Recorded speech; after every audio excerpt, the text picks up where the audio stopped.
Three things: a widescreen iPod with touch controls, a revolutionary mobile phone, and a breakthrough internet communications device.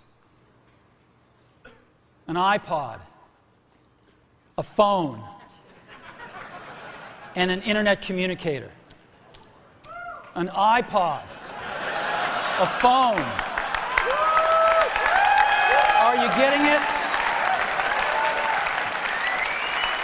These are not three separate devices.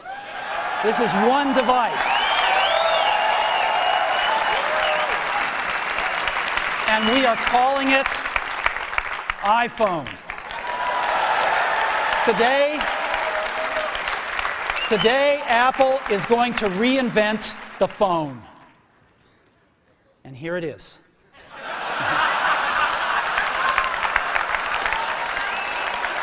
No. Actually, here it is, but we're going to leave it there for now. So, before we get into it, let me talk about a category of things. The most advanced phones are called smartphones, so they say. And they typically combine a phone plus some email capability, plus they say it's the internet, sort of the baby internet, into one device. And they all have these plastic little keyboards on them.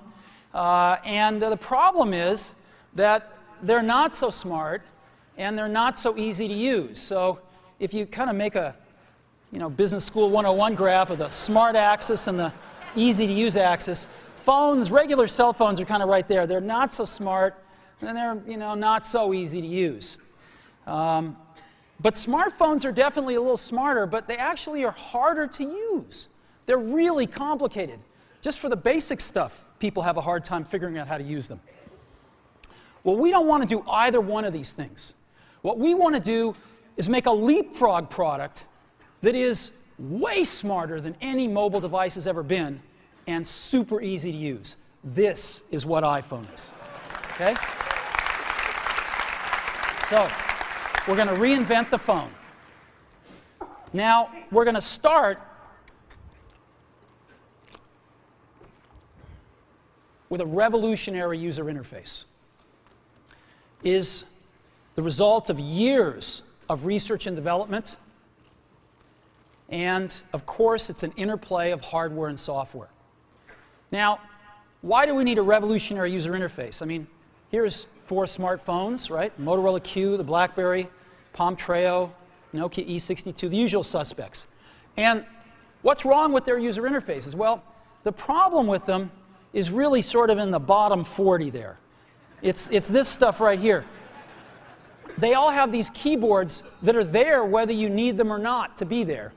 And they all have these control buttons that are fixed in plastic and are the same for every application. Well, every application wants a slightly different user interface, a slightly optimized set of buttons just for it.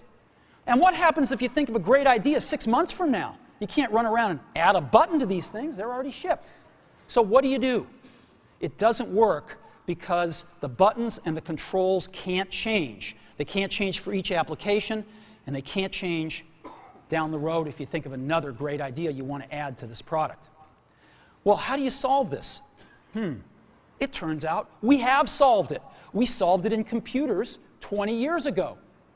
We solved it with a bitmap screen that could display anything we want, put any user interface up, and a pointing device. We solved it with the mouse, right? We solved this problem. So how are we going to take this to a mobile device? Well, what we're going to do is get rid of all these buttons and just make a giant screen. A giant screen.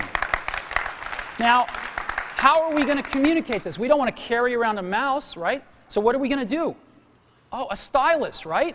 We're going to use a stylus. No. No. Who wants a stylus?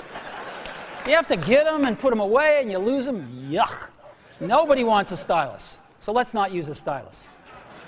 We're going to use the best pointing device in the world. We're going to use a pointing device that we're all born with. We're born with 10 of them. We're going to use our fingers.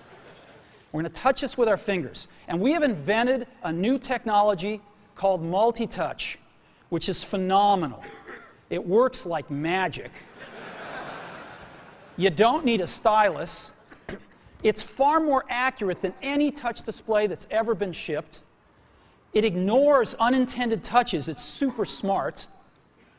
You can do multi-finger gestures on it. And boy, have we patented it.